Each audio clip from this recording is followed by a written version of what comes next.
Hello, everybody, and welcome to episode 382 of Pixels and Ink, the official podcast of CG Magazine, where we take a critical eye to gaming, comics, tech, and media. I'm your host today, Krista Hoog, and I'm joined by our editor-in-chief, Brendan Fry. Hello there. Dana Eileen.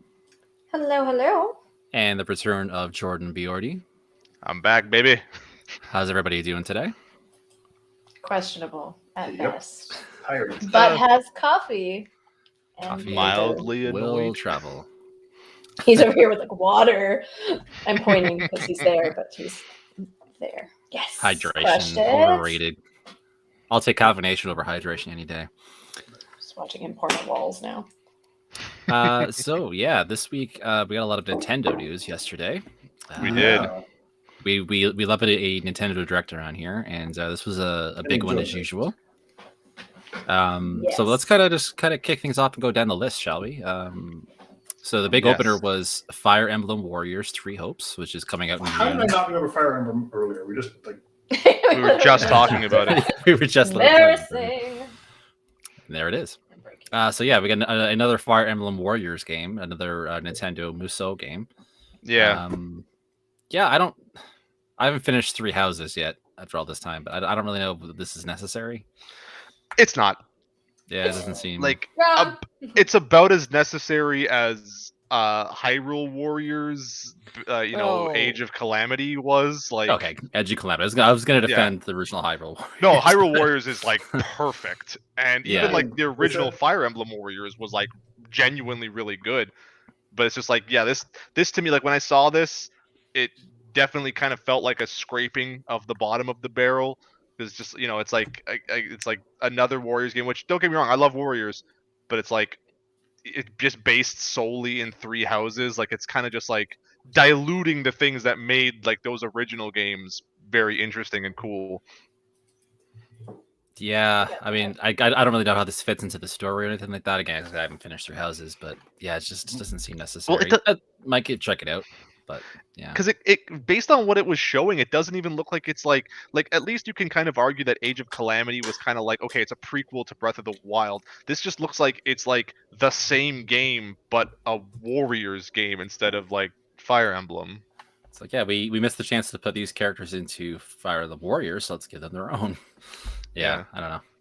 I have a question. How big do people think the Fire Emblem series is in North America? I know in Japan it is huge, but how big? Because Nintendo really wants that series to do well here. I know the games themselves, like the ones for the Switch, the ones with the 3DS, etc., are rarely really well regarded. But how big do we think they are in North America overall? I think they're like decently sized because like it's not like Nintendo hasn't been delivering on these like in North America for quite a long time. Like even back on the GameCube, they did like full version remakes of like the original Fire Emblem, and I think Fire Emblem 2, like they just called them different things. So it's like they've been putting them out and people want them. Like there's definitely a demand for them. So I don't think it's as like small a series as people are, like in North America, as some people seem to think. Yeah, Smash always kind of kept it alive, right? Like Marth got people curious about what the series Marth was. is from Fire Emblem, yes. Yeah, from the first ones. Roy yeah, and so Marth. people are kind of curious about it from that because we never got them in their own time, and when we did start getting them, they were kind of niche titles still. Yeah, the demand is there. Like I mean, like if you go looking for the GameCube games, GameCube and the Wii ones, I think it is. They are like expensive on the collector market. Like they are high demand for those. And like Awakening was a huge success. Like I remember trying to find copies of it when it came out. You couldn't find it anywhere. Yeah.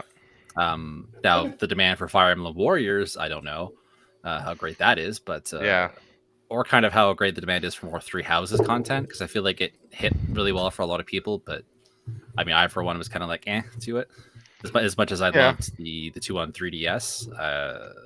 Yes, didn't really catch me the same way. So I definitely think Awakening might be like, of all the Fire Emblems I've played, Awakening might be the best one. And yeah, 3 Houses like was good, but when you sort of stack it up to like beside Awakening, it's like no contest. Yeah, let's get something else of Warriors treatment. Where's my Final Fantasy Yeah. Warriors? Damn it! Why don't they Yeah, just I make like Nintendo Warriors. Warriors? You had a fighting game. Yeah, Those Final were Fantasy got something. the Cydia games, yeah, and those Cydia. different, like Mhm. we need like a Musou game that would be perfect. Like I've been wanting this since Hyrule Warriors came out in 2014. That would be cool. Yeah, I like don't see why there's they a lot of haven't done it. potential there. Same kind of like And- crossover storyline. And I feel like the remake in 15 kind of like laid some foundation for like a more action focused style of Final Fantasy. It's not like you couldn't work those kind of like semi-tactical elements into a Musou game, because like the Dragon Warrior Musou kind of like had like minor RPG elements where you could like command monsters and use magic spells and stuff. So it actually like felt very like connected to its source material. So like you could do it with Final Fantasy, I think, too. Definitely, yeah. It's just a matter of Square wants to work with Koei Tecmo for this one. Yeah. Which they are, because that's Koei Tecmo's actually Team Ninja is doing that Stranger of Paradise game. So. Oh, you're right. That's true. And they've worked with Koei Tecmo on, I want to say Dissidia as well, actually. Did they? I know Nintendo did Team Ninja. Anyways, there is connection there. Like they play nicely together already. So. Anyways, that's coming out on June 24th, which is like. Is it Koei Tecmo that did work with Smash, or was it Bandai Namco? With Batman. sorry, which one? On Smash. I think it was Koei Tecmo. Or maybe it was Bandai Namco. There's a lot of names in that in that a lot of names. Smash roster like now. Half the industry, yeah. Yeah, I just wanted to make sure I corrected myself if I was wrong, but I don't know. Yeah, that's I'm not sure, because like you say, there's so many hands on that ball, like just entangling their own properties being included. So didn't Monolith do some work on it too, as well? I mean, well, that's the thing, right? Because like they all kind of represented their own work too, right? So like they were involved in the Xenoblade stuff, right? Yeah. That's a whole big melting pot, anyways. That's one thing that's not in this direct for the first time, actually, which is kind of weird. So yeah, the next thing they showed was Advance Wars 1 and 2 Reboot Camp, which is coming April 8th. Now we know. Anyone Very cool. play Advance Wars? I kind of missed this on Game Boy Advance, to be honest. I did play it. I didn't fully understand it when I played it, because like jumping into it, like my only knowledge of kind of like RTS style games was StarCraft, and so like I kind of wanted it to be that, and it played very differently because it's very like grounded in RPG. So I didn't fully get it, and I didn't fully get into it. But then like years later, I would pick up Wargroove, which is essentially the same thing, and it's so good. And that made me like. That one? Was that? Is that Cuttlefish? No. Cuttlefish are the cutest fish. This is what I'm here for, people. So sorry. Yeah. It was Chucklefish. Sorry, I was thinking. Chucklefish. That was it. Yeah. Sorry, I thought it was someone else for some reason. So it's so super good, and it plays exactly like Advance Wars. So it kind of like slaked my appetite for more Advance Wars games. Didn't Advance Wars on mobile as well? I don't think they've touched it since the Game Boy Advance, have they? No, they did one for the DS. If I do recall, I think it was like it's because I remember it involved using both the screens, because you could launch like missiles or something, and it would like show up on the top screen, and you had like a timer before it came back down. I know they did do one for that. I don't think they did one for the 3DS. What was it called? It was called like Dual Mission or something like that. Like I can't remember, but yeah. So I think there's been 3. There's an Advance Wars on Android. And didn't they do one on the GameCube as well? Oh, that sounds. No, I don't think so. Familiar. We can move away from this. We can definitely move away from it. Not too far. But yeah, point there. is, it's a super cool game, and you should definitely like play it when it gets on the Switch. Cool. It does seem like a very nice upgrade, yeah. Like visually, it looks amazing. And the Switch is perfect for reviving games like that. Like the Game Boy Advance has such a great library, so it's good to get stuff off of that. So yeah, one big thing, a big temple announcement is that No Man's Sky is arriving on Switch. Yes, mind blow moment there. That is so crazy to me. To be honest. Yeah, I'm very curious to see how well it's actually going to run. Yeah, well, you know what? I think that like if you look at a game like The Witcher 3, which kind of like did set a certain standard for ports on the Switch well, because you like also had Wolfenstein as well. Yeah, Wolfenstein 2 and even Doom before that. Like these are games that you wouldn't expect to run as well as they do on the Switch. And I point to Witcher 3 specifically because of like the scope of it. Like both Wolfenstein and Doom are a little bit more contained as shooters. But Witcher 3 has this giant open world RPG thing. Like it definitely runs really well. Like if you're willing to accept like a visual downgrade, like it's genuinely surprising how good it is on the Switch. And like I've seen a lot of people talking online too about like how surprising it is that it's that good on the Switch as far as ports goes. I've seen some really sloppy ports on the Switch Now, of like is there PS2 a difference games. between something going to like the OLED versus the normal Nintendo Switch? Can they just No. say it's just going here? It's just really No. the screen that's different, right? These things are fundamentally exactly the same. It's just the screen It's that is slightly different. different chip, though, isn't it? Slightly different, but like in terms of like processing power and everything, they're Yeah, basically the that's what I internals are wasn't exactly sure. the same. So I was wondering if Yeah. we're going to start seeing like only coming to this version of No, the Switch. no, They these, did that with the I know new you say so. 3DS, yeah, and that didn't They really have Yeah, they- pan out very well in their better favor.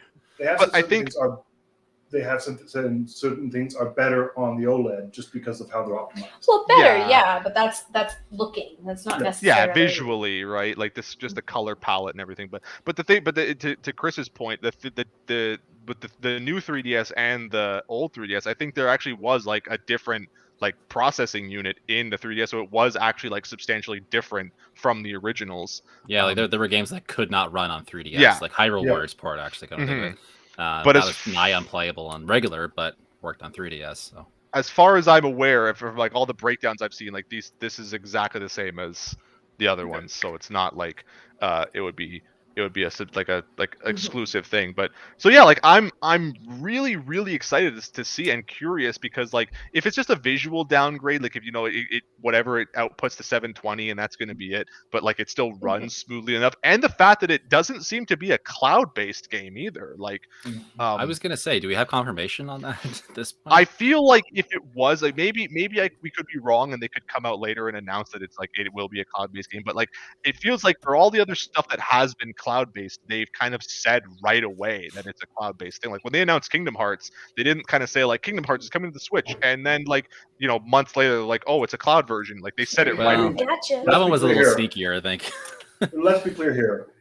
Sean Murray and the people behind No Man's Sky have been very vague on how certain things work. So, Well, I mean, I don't think they've ever been strictly dishonest. I think they just No. kind of hope it's all going to be great, and then they find out that it might not be. Is that how it normally goes? You just tiptoe around, you avoid the Well, trim. they were like, it's totally multiplayer. You can totally see each other. Yeah, you just might never do that. Yeah, no, they straight you up- can just in this one they straight tiny up lied. pixel. Let's be honest. But to that point, I do think that they have learned their lesson now. I think think Hello Games have learned, and I think what they're doing right now with that game, they put so many free expansions out for that game. That game is nothing close to what it was when it first launched. Like it's an actual game now. Yeah, I mean, but to a certain degree too, I think like maybe it's not as like taxing a game as we might thought it will, because it's all procedurally generated too, right? So like the idea of like the scope of like the the quote unquote like infinite universe that they have, like it's just all like randomly generated in like small spaces, right? So like I don't know if they've figured out like workarounds on how to do that, like when you land on planets or you get into galaxies, like to like save on power or like processing power or whatever for the Switch, like to make it work. This is why like this is like such a big like exciting thing for me to see, because I want to see like if it really pushes the limits of this console and shows like what it's capable of. Then like I mean, I think I could see them like kind of playing with the way the draw distance works, things like that, to make it so it would work on a system that doesn't have the same power. But then again, it did run on a PS4, and the PS4 is very almost equivalent to what a Switch is power-wise. Maybe a bit different in the architecture, but it does share some similarities in like how much processing it can do. So I can see it running. It just might not be as pretty as it is in the PS5 or anything. Yeah, there has to be like a much smaller draw rate, right? Like a lot of things like that, a little more pop in. But, Exactly. things are perfectly fine on Switch. Like that's not like a make or break thing. Exactly. But then again, even if they have like what's it called? Like the sort of like generated like draw distance or like generated like resolution where like it just like kind of renders things worse at far distance, so you can still kind of see it, but it's like whatever. Yeah, I mean, a lot of games do that. Yeah. Portrait mode for video games. Yeah. Yeah, a lot of games do Yeah. that. It That's is how a way Doom gets to away with kind it too. To hide the nipples in the background. Yeah. Those nipples there don't look. Don't push them out. Twitch is going to notice. See, I never noticed that before, and now you're gonna draw There's attention so to it. many now. Yeah. Anyway, so this Dana just made this podcast R-rated. I did. I mean, Brendan's art did. This one, there's no nipples. Anyway, Don't draw there's attention to the like nipples. 10,000 games, so maybe we should pick and choose which ones we talk about, exactly. guys. No, all of them. I know, Jordan, but Exhaustive list, all of them. Okay, fine. The next big new one. thing. The next new thing was Mario Strikers Battle League. Yes. Yay. Another I returning don't like franchise. anything though. That looks kind of fun. No, Mario Strikers was super cool, and it had like a really edgy art style. And That was the like, one made super unique. in Vancouver, right? The original one? I think so. Yeah. Huh. I'm So a there we little upset. I'll be honest, because it looks like they, because of all like Nintendo games now, it's gone like super into like the Mario universe. Because like the original Strikers had this kind of unique Donkey Kong connection, because the Kremlings were like the goalies. So like they actually had this weird thing, but now it's just like they've just put Boom Boom in the net, and it's like whatever. But like it looks super cool, and I like the way that they did the power moves to like emulate the art style of the original box art. I mean, maybe you'll get Chris Pratt to be Mario and everything will come That full would be circle. the best. Sorry, who? Chris Pratt. Mario. I Mario. don't care. The guy who's gonna be Garfield also. See, I forgot all about that because my mind went straight to Ted Lasso when the trailer came on. Football is life. I also that should lead to another thing, but we'll wait for that. I don't know what's happening. A news later of the. Stop jumping around. Is it not there? Stop looking. Stop looking ahead. We don't have that anymore. I don't know what you want to talk about. Why don't you just talk about it? You made this really weird. Yeah, that's fine there. Okay, that was. Here, the Jurassic something trailer. Yeah, the new Jurassic World Dominion. Is that what it is? Oh, I didn't see.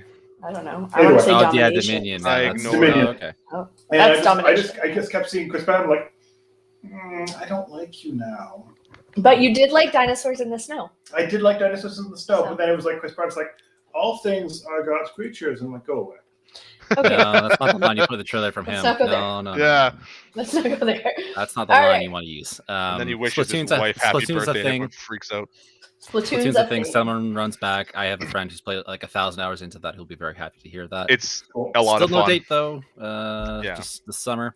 One thing that I was kind of curious to see was that Square Enix is remaking Front Mission for the Switch. Yeah. Was it Front Mission? Front Mission It's was like- originally a PlayStation FromSoft game, I think. wasn't it? No, No, you're this thinking is of Square. Armored Core. Oh my God! Front Mission was the one that's. Oh my God! They all blend together. It's like a Actually, tactical. the I didn't know it Nintendo existed either, cast. Brendan. Wasn't Front Mission It's like a tactical turn-based with mechs. Was I that the think. one they did? They kind of did. They did a remake, like not a remake, a kind of a Front Mission. What was it called? They did one that was like one of the worst games ever. That came out on PS4, and it had the artwork that looked like it was called. Made it look like it was a Metal Gear game. Nope. I That haven't sounds seen it. vaguely What? familiar. Yeah. But But it's going back the to originals Google. were like Super Famicom ones back in '95, like a Japanese Yeah. original. Oh, really? that I didn't But know. what was kind of curious about this for me was like I remember writing a news piece like a while back about Square enlisting Forever Entertainment to work on an old IP that they had lapsed, and this is not one of the ones I expected them to revive. I was thinking something more Left along the Alive. lines of like, Chrono Front Cross, Mission. which we're getting later. Dude, He's talking. Sorry. That's it. I was thinking maybe Podcast something Google. more along the lines of like the other like '90s RPGs. I was not thinking first Front Mission, so that's kind of interesting to see that. Well, they pan out. they did sort of announce another one too. Yeah, That's not the Chrono one we Cross. wanted, but it's there. Well, Chrono Cross. Yeah. A lot of people wanted Chrono Cross actually. No, It's people also- wanted it's Chrono also been Trigger. That's They the want both. good Let's one. be honest. Yeah. but They want it all, but they only get one. Okay, what did you find? What makes you happy? Left Alive Front Mission came out like 4 years ago, and it was real bad. Did it have zombies in it? No, it was like Do this. it was kind of looked like Metal Gear. It looks like we're looking at each other. Oh, I heard Left Alive, and I was like, that's zombies. No, it was kind of like a Metal Gear game, but it was weird. Oh, I know exactly what you're talking about. Yeah, it was so bad. Half of see, our I thought you podcasts said live are alive. So. Brendan miming until someone understands what's happening. Yep. We're so glad So we're on weekly video segment. now, at least. It gives You us get to something to watch. see my ridiculous miming of That's getting names right, and things. because they even had like the cover art like tried to emulate. Well, no, Metal I think Gear, they like, got so they hard. got Metal Gear Artist. Oh, to do did it. yeah? Okay, well, Yes. even still, even still, how do you look at that Yeah, and not it was- immediately just think of Metal Gear? Well, they Did they the power definitely go wanted out you in to think Ottawa of there, it. Jordan? Yeah, Jordan is. Why are you, like, Oh, I'm in the blind? dark. Sorry. Is your monitor what's giving you light? Thank God for We RGBs, are otherwise you would have lost you in the crushing this darkness. podcast. No. You guys are stellar. I'll guys. never I'm tell. So glad I came. Oh Yeah, my but gosh. Chrono Cross is coming Ambiance. too, which Chrono Cross. I'm pretty excited Okay. about that because I like to see that like golden era of RPGs Mhm. getting some traction again. There's a Well- lot of good stuff I've been waiting or hoping for someone to remaster, and this gives me hope if this one does well that we'll see some other ones come back too. Speaking of golden age of RPGs, what else did we get, Chris? We got Live Alive. Okay, but I'm thinking maybe a little bit Not more that like one. exciting. I one thought that that we was could- pretty The exciting one actually. we all really wanted. I don't know what you're talking about at all. Yeah, See, we I gotta use don't- full words, guys. This is getting real What? boring. Earthbound. It was what he was Yeah, getting I- at. I've I never been- have no I know force everyone in that loves race. Earthbound. So. I've never been a fan of it. Brendan. Oh no. Brendan. Hi, Chris. How are you? And we I'm were fine, just how are trying you? to say that you liked things. Oh, wait, I do. okay, It's not Earthbound. It's like Yeah. the best. It's like what like I have lots of games I enjoy. Earthbound's not one of them. It's No, true. I I'm have seen him enjoy contrarian. at least 2 games. one game. No, I like lots of games. Like I was gonna say, like Symphony of the Night. Symphony of the Night. Love it. Earthbound. Meh. This All right, is Earthbound's coming. You're happy simpleton. with this? But it's I can't. Earthbound. Well, Okay. Earthbound's here actually. Is it a Yeah. new game, or like No, is it's, it a new they- version? It's just the old one. Yeah, they brought it to the Okay. the Switch like online. No thing. news then. Yeah, so Boo. No, they that's- play that in emulators like for No, that's good. forever. No, I Yeah, like but it. you know, it's on, still on the exciting. Nintendo Classic too. Yeah, I think so. Yeah. So it's like it's big, but it's also like this has been released a few times now. So Yeah, it's not people- Mother 3 that everybody wanted. No, so. but it's Exactly. like I mean, it's, you know, it's Go that thing where like every time Nintendo puts out a game on the Switch Online thing, it's like always disappointing. And now we finally got the one thing that we all wanted very much. Now all we need is Mario RPG on there, and the ritual will be Might complete. never happen. I mean, they put Breath of Fire on there. That was a Square game, wasn't it? Was it Square or was that Capcom? I don't know. I think Square picked it up at some point, but I don't think it was originally. Yeah, I'm not sure. Yeah, but we're that's on a first name that's basis with Square. yeah. I've So, given yeah. them enough money over the years that I can be on a first name basis with them. That's fair. Fair. I think it might technically be a Square game. It says that Square published it. Yeah, hard to say. Oh no, it was another, originally developed by Capcom. I was wrong. Sorry. Another big Continue. one was Nintendo Switch Sports, which was That's great. yeah. I'm so Is excited it about really? Because that. Yeah. I looked at it and I'm like, you know what I did the last time this happened? I figured out how to bowl sitting on my ass on the couch. So now I'm just gonna look for more ways to sit on my ass on the couch. That's fine. You can still have fun doing it that way. I just really love that they like are keeping the like Wii Sports like franchise alive because like They don't you know need to. It's fine. well it's like it's such a looks such better. a unique thing because like when you think back to when the Wii like first came out, like the big thing that sold Wiis to people was Wii Sports, and it was just a Yeah. tech demo that came with the system, like but it Yeah, became its exactly. own like cult thing, right? Like Yeah, when we got a Wii, it was for that. We got it Yeah. for that, and then I Exactly. went, oh, it did other things, and I never did the other things. And then I think there was like a second version of the sports, and I was like, these sports yeah, it suck. was on Summer the games. Wii U. Yeah. Well, there was like and there was like the Wii Sports Resort and stuff. Oh, like, so wasn't this? No, Summer Games. Hate change. Summer Games was the Microsoft one. Mm-hmm. Yeah. Yeah. Progenitor's right. It's like Astro's Playroom for the PS5. Exactly. Yeah. It just came with, and it was great, right? Except Wii Sports was like playable by grandmas and like young children, and like I can remember with my son's grandparents. That's what we used to do before he was born. Long before my kids were born. That's what we used to do with that. Because the Wii is an ancient system. Mm-hmm. So that's what I'd be like. It's just don't call me old. I'll cut you. It's it's almost 20. Well, it's 15 years old at least by this point. Yeah. It's really fun to me that they're just like keeping that whole thing alive, and I'm really happy about it. Although I was talking to somebody else today though, like I'm not excited about that because they used to give that away with Wii's, and now they want me to pay for it. Well, I guess that's fair. Actually a good point. There should be like a demo version that lets you have at least like tennis for free. At the same time, it's like this was something that pushed the Wii to being one of the best-selling platforms ever. So exactly. Switch beat it already. Is that right? I think the Switch did beat it. Switch just beat it actually. Yeah, the last few months. But of that generation, it was the highest selling. It was gangbusters. Yeah, like hear me out though. So there's no pack-in software for the Switch unless you get like a rare bundle like the Mario Kart one they did for Boxing Day and Black Friday. Mm-hmm. Maybe bundle Nintendo Switch Sports with some Switches. Well, there was a Diablo bundle as well. Yeah, every so often they do like a bundle, but they're pretty few and far between. Like even the Animal Crossing one they didn't actually include the game. Really? Did it not actually include the game? It did include the game. That's super weird to me. No. You know what? Yeah, it was just like a skin. It wasn't like an actual bundle.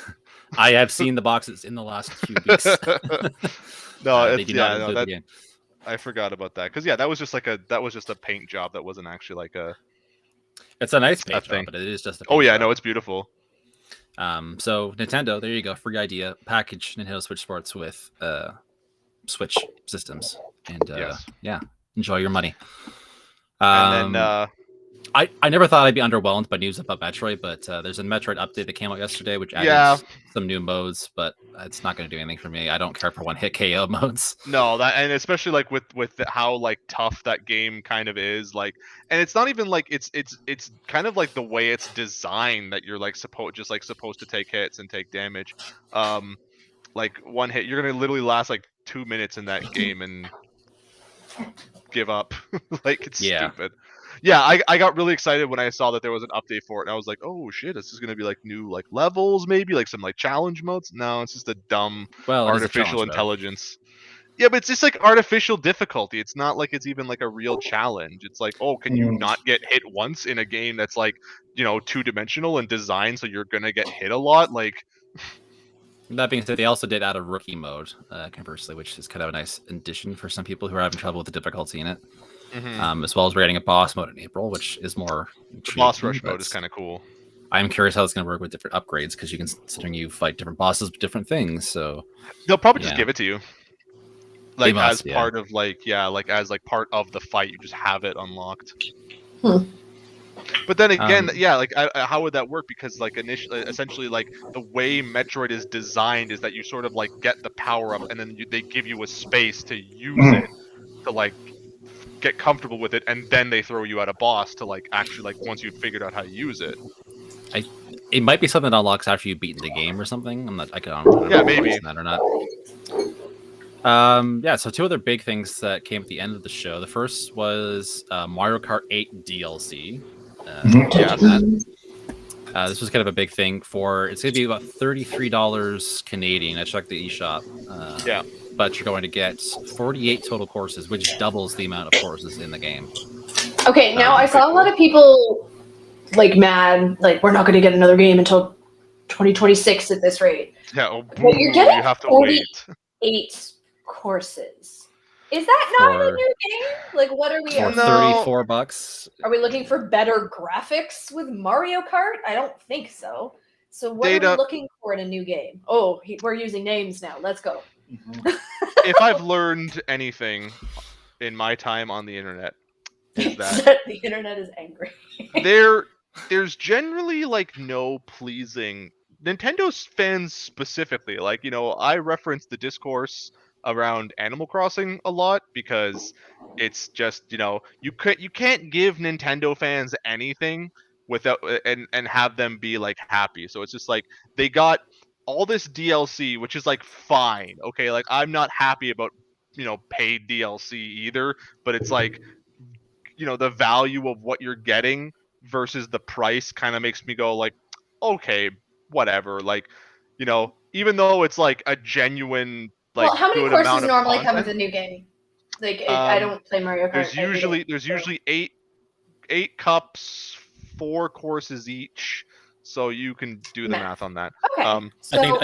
I think the original had 36, and they added the 12 DLC courses that make up the deluxe version. Deluxe had all the extra stuff. So I would say half the price of the game for almost as many courses. Then what's missing? Just the fact is that like graphics. Well, not even just like graphics. It's just like maybe like a new like element because like 8 added the whole like 0G thing. Like it's the fact that it's not something new. You know what I mean? It's like they wanted Mario Kart 9 and they didn't get it. So even though they're getting a ton of new content, which is like from all the previous games, what kills me.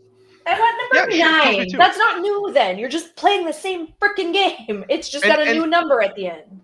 And that's kind of my thing too, is that like 8 is such a good game. Like it's almost like the definitive Mario Kart. So just to like add like newer stuff to it, like just to keep like updating it, like it seems better to me than scraping, like trying to get out a Mario Kart 9 for the sake of having it. Like I get it. When Mario Party Superstars came out, I reviewed that and I was annoyed. I'm like, this is just all the other games, but they've now packaged it in one game and made me pay $80 for it. Ironically, though, Dana, it's better than Super Mario Party because it's all the old things that people used to love from their childhood when life was nostalgia happy and fun is a touch, and but I want a touch. That should be the DLC on top of my new game. You know what I mean? And that's kind of where I'm at with that. Like, I get being mad about certain things, but they're giving you an entire game worth of new content. They just didn't put another. Fine. Mario Kart 9 DLC Part 10. Like, what? And they're taking courses. Why am I so heated? Grogu, calm me. And they're taking courses out of that shitty mobile game that like, so it's like, oh, they actually like wanted to make it good now. Like, here's the circle of Nintendo Directs or any big thing. Thing airs at 5 o'clock. Everyone goes nuts for the news as it's announced. Overnight, it sours and people get mad. And then in the morning when I wake up, everyone's mad about it and screaming about it. And then eventually the stuff comes out and half the people buy it anyways. Yeah. And nobody was happy about Arceus, and it's the best-selling Pokemon of like all time now. Well, that's even like I've been listening to people thank you about my baby Yoda mug. It's Grogu. Thanks. Anyway, Grogu Squad Unite. Yes, exactly. We'll just, in case anyone cares. Oh, now I forgot what I was saying. You can't do that to somebody like me. I was watching people talk about the previews for Elden Ring that have come out, and that not a ton of outlets got them, and not a ton of outlets have them. Okay, fine. But then everybody's, well, yeah, it's probably because the game's not ready, and the game sucks, and it's this, and it's that, and it's that. I mean, what? Like, when but you're still gonna buy it the day it comes out. But I'm watching you sit here and tell the whole world how much it sucks. Well, the sour grapes they didn't get. Yeah. But like, okay, like historically, when publishers and like movie studios don't send out review copies, like, I mean, that's not a good sign for the quality of the thing. Okay. It's not that they're not sending out review copies. It's just not everyone got a preview copy. That's a different thing. Yeah, that's what we're talking about. It was just previews that came out today, not reviews. Oh, okay. Okay. I mean, to be honest, but this isn't even just like, it's not just people in the industry that are mad. It's people are like, random people are saying, yeah, well, the game sucks if they're not letting everybody see it earlier. It sucks. Like, how much you want to bet you've got a pre-order? Like, I know at our outlet we don't really do previews a week before a game comes out, because what's the point? You're going to have the review in a week and a half anyway. Yeah, there's no point playing 5 hours, resetting yourself again, and then playing the same 5 hours again. Because usually preview builds are not, anything you've done in a preview build usually won't carry over to the final. Anyway, my whole point was just to say that the people that are mad about it absolutely are still going to buy the game. Oh yeah, they're upset that someone else played it before them. That's all. Maybe maybe we didn't realize that giving everyone a platform to just say whatever the hell they wanted to was a bad idea. time As at we any are time, currently on a platform saying whatever the hell we want to. wasn't a good idea. Yeah, but like we know better than most people. We went to school. We're experts in the field. We know what the hell we're talking about. Yeah, we do this for a living.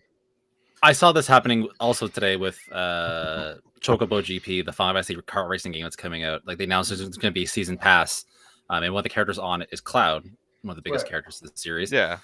But they also said that they're giving away the season pass basically in the first, like in the launch window.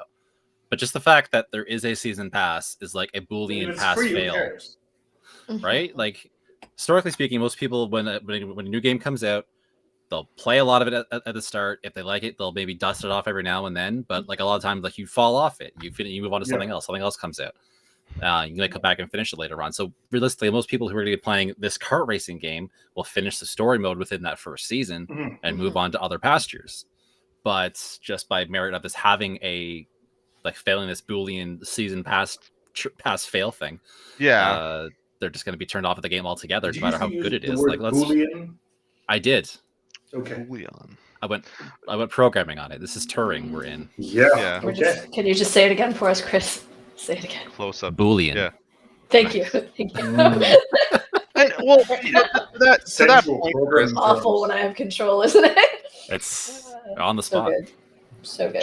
Just like to that point, I kind of see like the logic there, just because like it does kind of feel like, especially now, putting a season pass in your game does kind of feel like a slimy maneuver to like, get money out of people and create that like false sense of like immediacy and urgency to play the game and like, complete the tasks and do all this stuff. Like you're sort of like locking things behind paywalls and like timing and stuff. Like, so I get it that way, but yeah, at the same time, it's like it's not having one like doesn't automatically disqualify like the quality of your game, but like it's a weird balancing act now that you have to do, because like everyone wants to have the thing. It's like NFTs now. You put an NFT in a game and it's an automatic disqualifier. Like, of course it is. Like nobody wants NFTs anywhere. So like you can't just even if you have a really good high quality game, if you say, oh, we're putting NFTs in it, everyone's gonna be like, well, okay, well this is probably gonna be shit now. Like, I mean, I don't know if it's quite that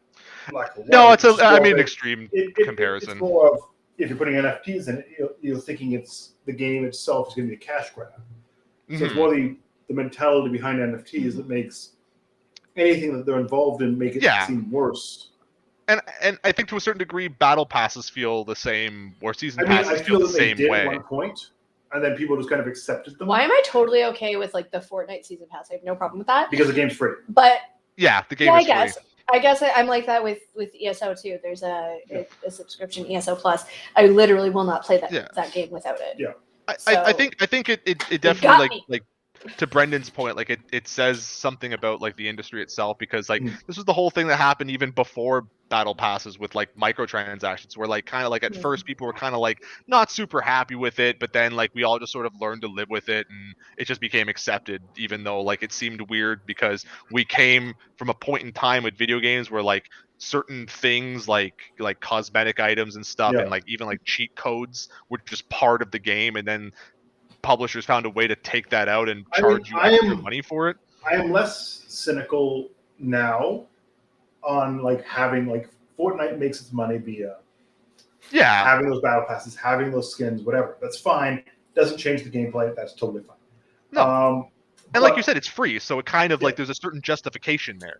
But when you have a game that's $70 or $80 in Canada, and then you keep adding all the extra costs, like $30 to $40 extra on that, absolutely, it makes it unsustainable. And the reason a lot of these publishers are, Square Enix is known for this when they were trying to do the Western publishing, but a lot of publishers are bad for this, where they push the price up as much as they can, dump all these microtransactions on top of it, and then complain it doesn't sell 10 million copies. Yeah, sure. They set their game that's way too high. $80 plus an extra $100-something on top of that for everything you want isn't going to sell 30 million copies because it's too expensive. And exactly. If you look at big blockbuster movies, to go to see a movie is $10, $15, whatever it is. So it's a lot easier to see those big, massive weekends where everyone's going to see it, if they made games $30, it would be a lot easier to get like 5 million sold, whatever. If you want those lobbies filled, making a game full retail price is going to be a lot harder. And I think that's what a lot of publishers don't understand. You can't gouge the consumer up front and expect them to all jump in and play it day one. That's why I think Halo did really good with Microsoft, where they had that battle pass. It made it easy to jump into these games and let them try it. But you have to keep up with it, like Fortnite does, constantly pushing out content. And Microsoft isn't doing that with Halo. And I think that's why a lot of people are upset with battle passes. You know the game's going to die. You don't want to dump $200 into your game and just have it die next year because they didn't quite get the number of people in those lobbies they need. Yeah, exactly. I think it all boils down to that. Like as long as we've had DLC in games, which is going on a decade now, easily, it's still evolving and people are still kind of reacting to it in different ways. To bring it back to Mario Kart, like this is a game that a lot of people have had for a long time, or was like one of the very first games that most people buy with their Switches. It's one of the closest things to like a killer app for the platform. So here's Nintendo like dusting it off and giving it support. Yeah. And 8 years after the original version launched and doubling the course content. And so I'm a little surprised the reaction has been more positive to it overall. But. And that's the weird thing that I find about it too, because initially when Mario Kart 8 launched on the Wii U, like the extra courses that they added to it with like Link and Animal Crossing, that was paid DLC too, and it didn't seem like anyone had a problem with it then. Like, I remember it being a very positive thing actually. Yeah, it's like, oh my god, we're getting new courses and new characters and stuff like that. Well, in the age of Fortnite, we discussed they want everything free. Yeah. We didn't talk about Kirby voring like cars also. Yeah, that was a thing. That game's looking good, but it does look good. Body horror thing going on there. Yeah, I don't know how to feel about that. I don't want a Cronenberg, Mario, Kirby weirdness. Don't go full Akira. Nintendo. Oh my. Tetsuo. The fan art that I've been seeing of that has been really funny too. Oh god, I don't want to know. But I do want to see more of Xenoblade Chronicles 3. The last thing they showed. I actually speaking of Akira, there was a great picture of Kanata like walking like where he's standing in front of his bike and Kirby is just like covering it. I thought that was so funny. I was really worried there for a second where that was. No. It's just been like Kirby on different items and it's been really funny. So yeah, Xenoblade Chronicles 3 was the big showstopper. Yeah, Xenoblade Chronicles 3. How you feel about that, Chris? Bit of a weird finale, I suppose. So like it's a very niche thing, especially since it seems like it's going to very heavily depend on the other two games, which is kind of a new thing for Xeno. And so I sort of made a note when I was like writing down all the announcements at during the direct, and I just put Xenoblade 3 parentheses Nintendo needs to stop. because like this is the thing, and we didn't get into it really when we were talking about Splatoon 3, but it's just like it feels to me like as much as like as well as the Switch is doing, like a lot of the first party support that seems to be coming out for it is stuff that like just came out. So like Splatoon 2 is like not even like a 3-year-old game. That game came out like a year after the Switch. So like it's like the fact that they got to 3 so fast when like 2 is still pretty fresh. Like, and even Xenoblade 2, like those games all came like they're not that old. Like, so the fact that they're going well, like 2 came out in 2017, so it'll be like 5 years between games once 3 is out. That being said, I mean, we also used to get franchise installments a lot faster. Like, true, used to be like a year or two between major installments of like big RPGs like this, which is frankly amazing considering modern development times.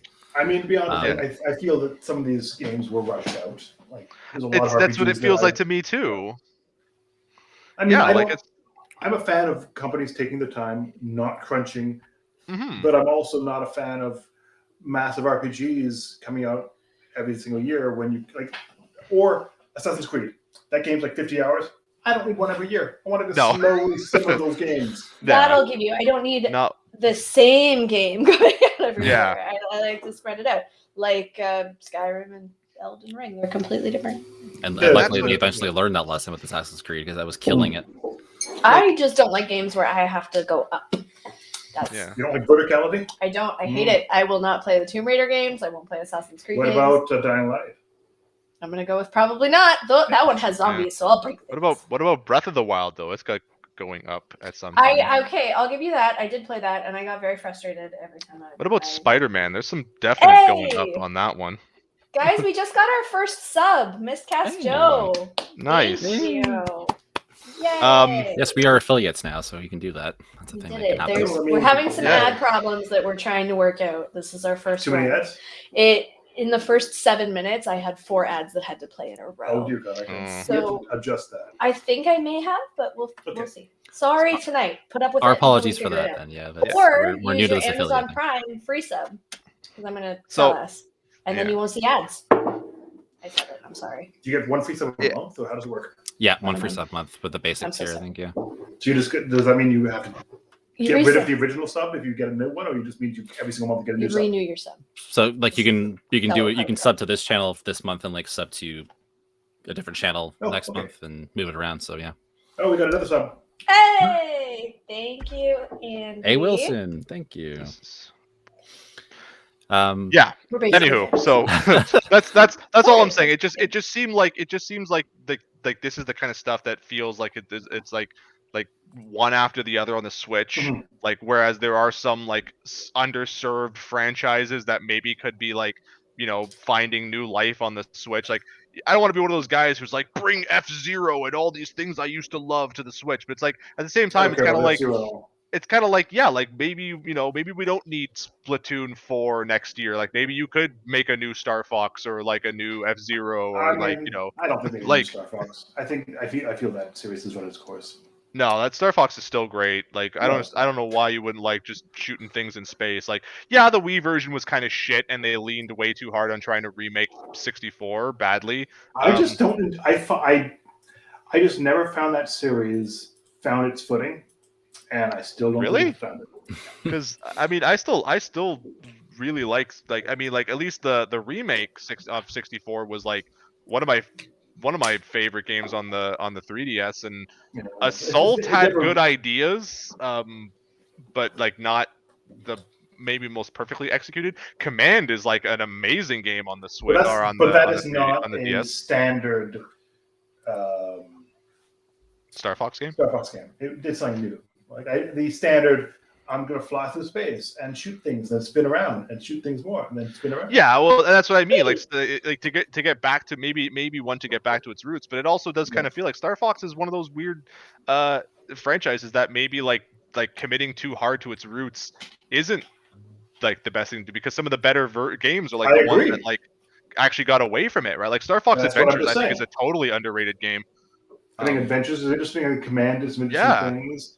That's what I mean. Just think the standard formula it doesn't. Well, sure, but to that point, that like you could probably make a really cool, interesting. And I mean, like Nintendo clearly loves making these giant open world things, like a big open world Star Fox on the Switch. Why not? Like, get your ship to fly around. You did have that weird Toys to Life game that had Star Fox. Well, that's true, and that was the best, version of a Star Fox thing we saw in a long time. But there you go. Like that's what I mean. Like so, just busting out another Xenoblade, another Splatoon, another like whatever, like just seems really weird to me when like Nintendo's got a wide variety of properties they could be leveraging. To that point, though, this is also Monolith developing it as well. So like this is Nintendo using one of their affiliate studios. No, absolutely. Splatoon, I admit, is kind of like, why are you doing this again? Especially since the first 2 games were so similar. And 3 doesn't look that different either. 3 has given us no real sign that's anything different. It's just like an expanded version. This is the year it's finally going to take off as an esport. Finally. Maybe. Do you really think so? No, I don't know. Not with that attitude, Brendan. I mean, when they first announced Splatoon 2, they had like a trailer that had people going to. Oh yeah, they really wanted it to be esports. And they're like, yeah, it's good. This year it's going to be esports. Everyone's going to play Splatoon. And then I was like, no, we don't need that. Okay. So the point is, RPG people are eating well on Switch. Go ahead. Sorry. We're an hour into Nintendo Direct here. Is there anything else we need to cover? I feel we should. No, I think that's it. We're done. Futurama and the Evil Dead. Yeah, let's That's bust not out Nintendo Direct. I think Thank you. rapid Brendan. fire in news. general. Stop looking. Rapid fire news. Rapid Go. fire news. Nintendo's done?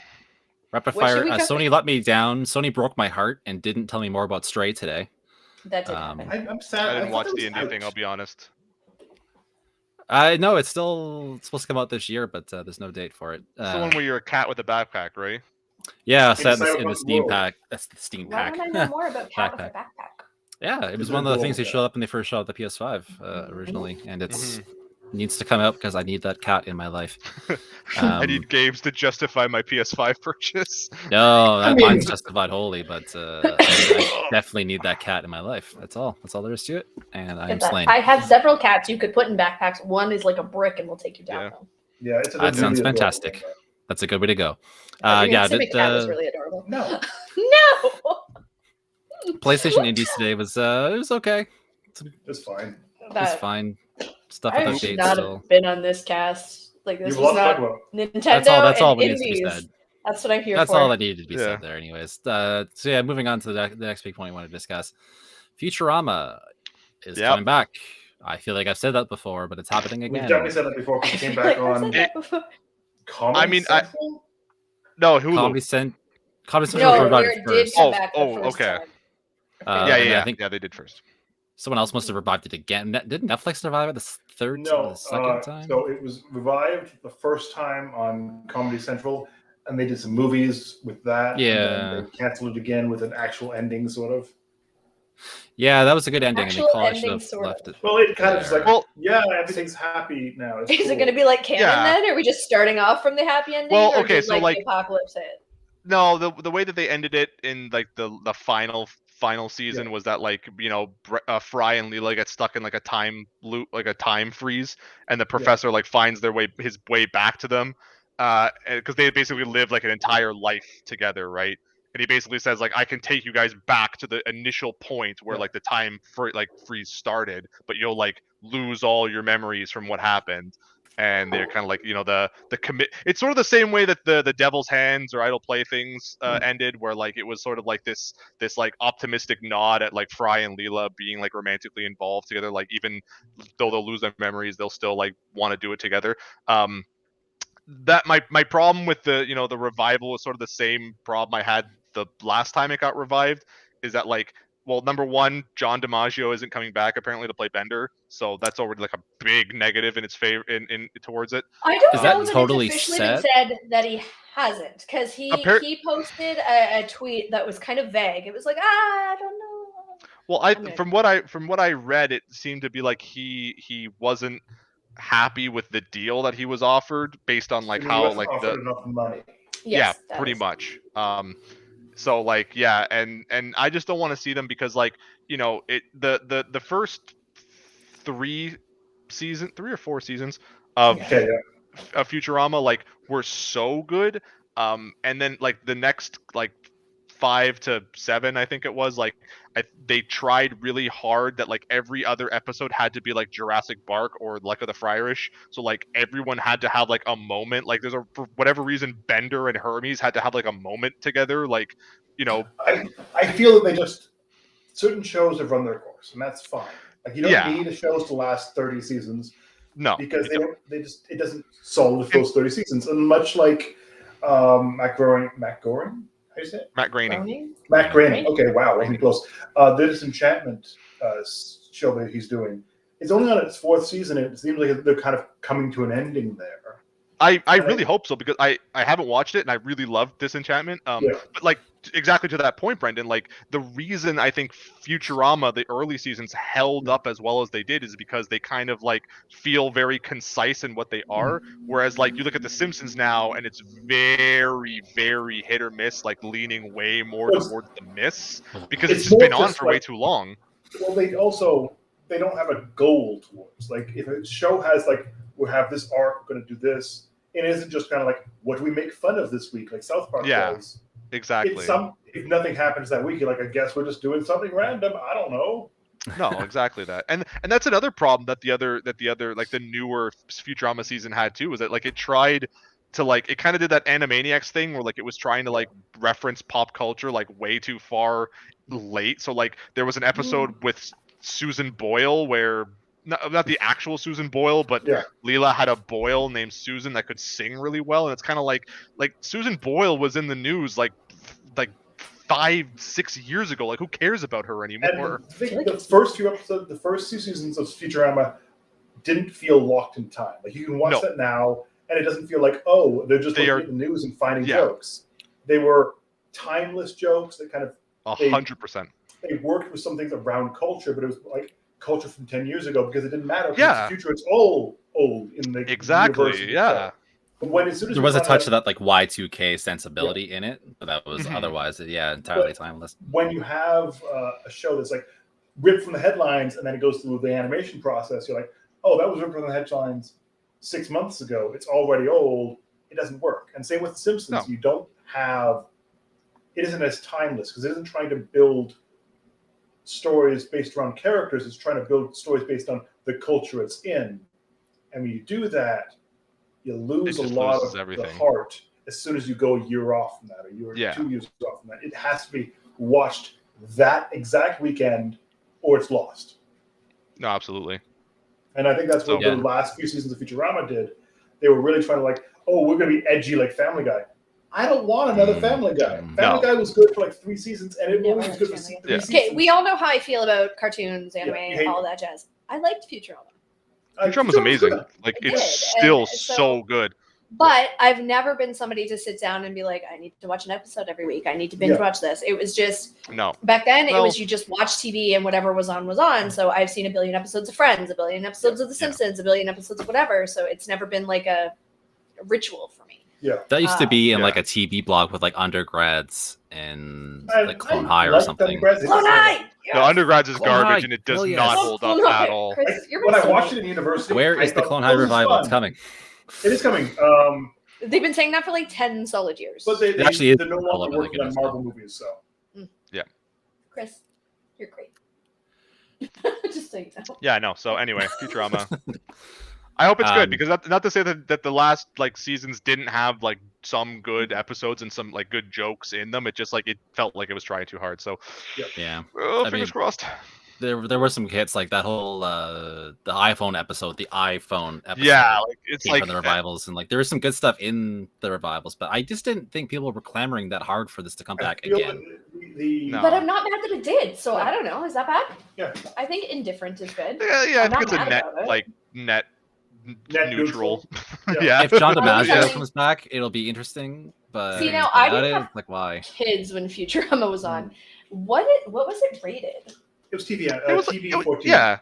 I was watching it when I was like, I think like 11 or 12. Yeah, I was definitely not old enough to be watching. There was definitely some like sex-related jokes.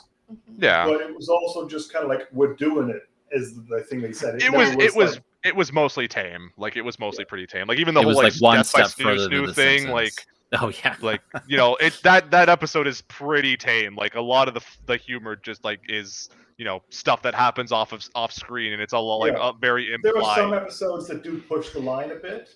That Snoo one particularly. The mind is willing, but the body is soft, bruised or whatever. Can't we just cuddle? Yeah. One of the best visual gags, actually, by the way, the death by Snoo. They find out what it is, and like I do remember that. Yeah, they're all like, no.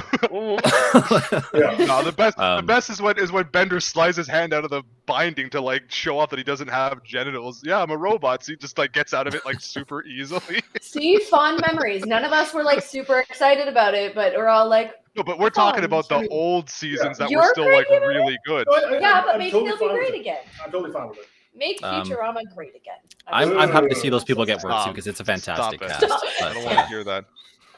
I've seen enough dumb signs out there about make Canada great again. I don't want to hear any of that Jordan's in crap. Ottawa today, so I am. The heart of the real choice. rally. It's a real choice. Oh, don't take us on location, please don't. Don't even joke. Let's just pretend that didn't happen. Anyway, moving on. Speaking of Ottawa, I don't know. Evil Dead. Speaking of zombies. Yeah, that's a game. That's a game that's happening. Jordan, you sounded excited about that the other night. Or day. You know what? I did just because I love Evil Dead and I think it's really like funny. Is Campbell filling the role? I That's good. think so. Yeah, he won't leave. We can't get rid of him. No, he's like he will come he's back like from the super dead happy. to play the zombies in Evil Dead. To be fair, the only reason he said he doesn't want to do like a lot more movies is he's like, I'm not physically fit anymore. Yeah, he's getting I don't very want to old. be. I like snacks. That's where I'm I'm at. back, baby. No, yeah, no. Like, Bruce he Campbell wants is. to be that character. He just isn't fit Yeah. enough to be the character in live action. So game, he's totally fine with it. I'm curious to That's the see whole how thing. He loves it. how it'll play out through the game, like how the story will play out, how the gameplay is going to play out. It looked nice and bloody, which makes me happy, but it doesn't look like nice and bloody in the way that I'm going to throw something. Yeah.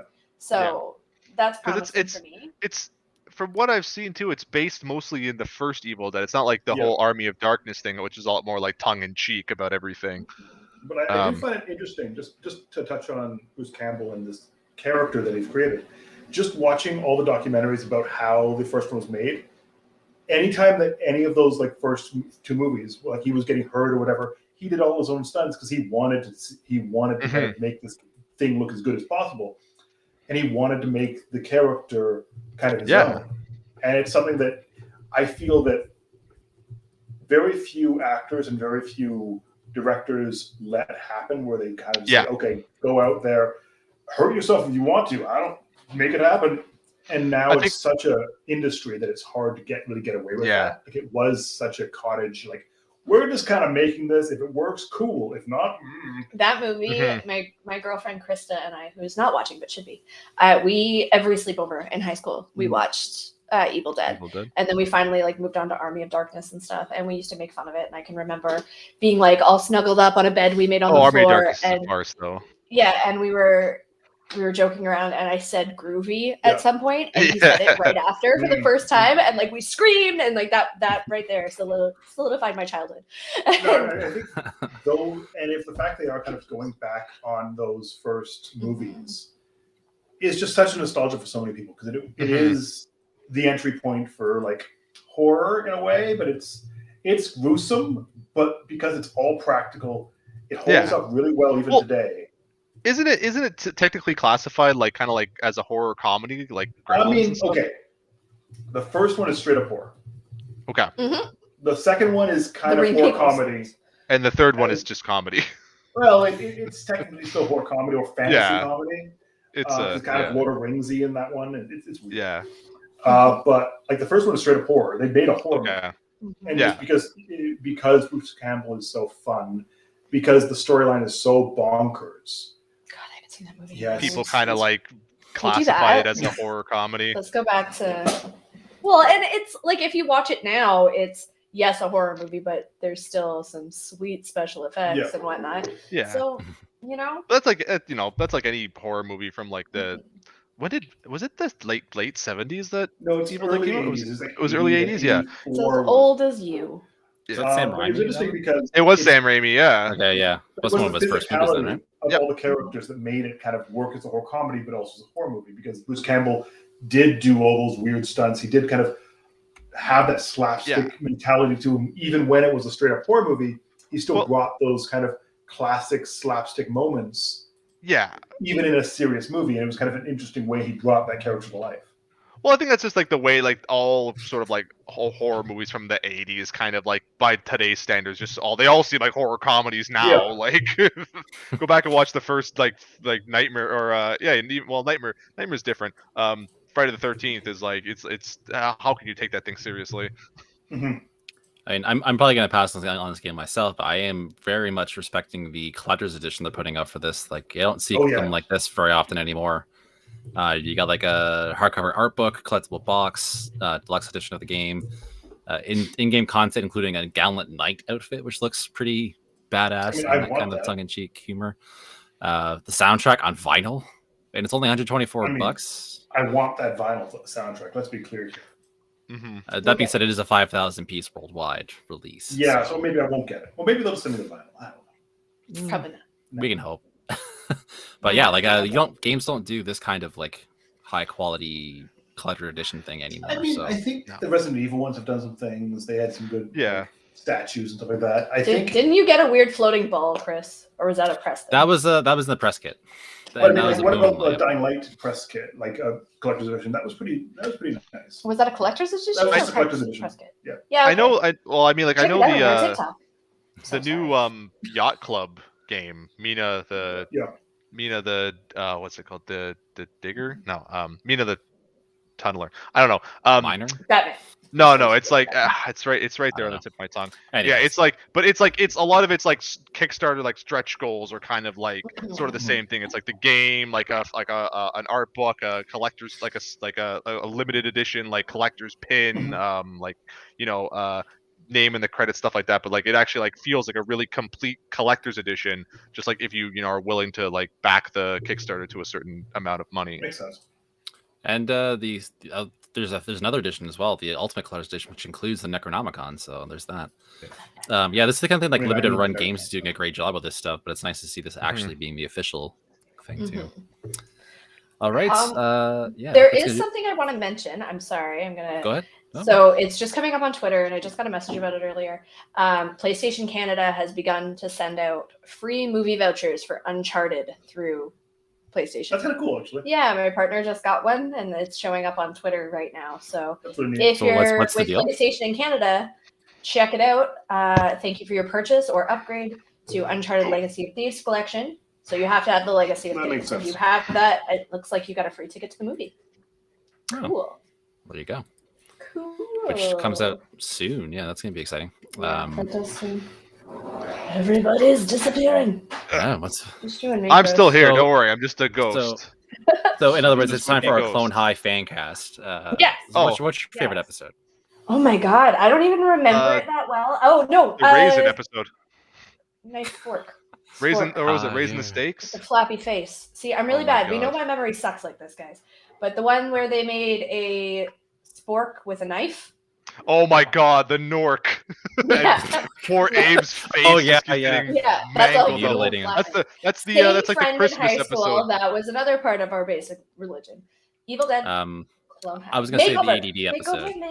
Makeover. Oh my God, yeah. Makeover. Star Yeah, performance see? by Yes, Tom memories Green in coming there. back. No, the nutrition one where Marilyn Manson sings a song about the food pyramid. That was Oh a my good god. episode. show was Ooh, so Marilyn good. Manson. That didn't age That one's well. ruined now, but that was a good. Yeah, but back then we didn't know. That was hilarious to see him like use himself in that way. That was Yeah, good of him at the singing time. a very silly song. A silly song. Are you thinking what I'm thinking? Suicide makeover. Makeover. I Suicide. still say that all the time. That's bad. Don't joke about suicide. That is, yeah. That's callous, but yeah, the ADD episode for me is my favorite. I think. Oh, God. Yeah. No, the rock opera, just number one because Jack Black's in it. Like it's genuinely funny. All the I stupid wonder like how it subliminal came. messages they put in it.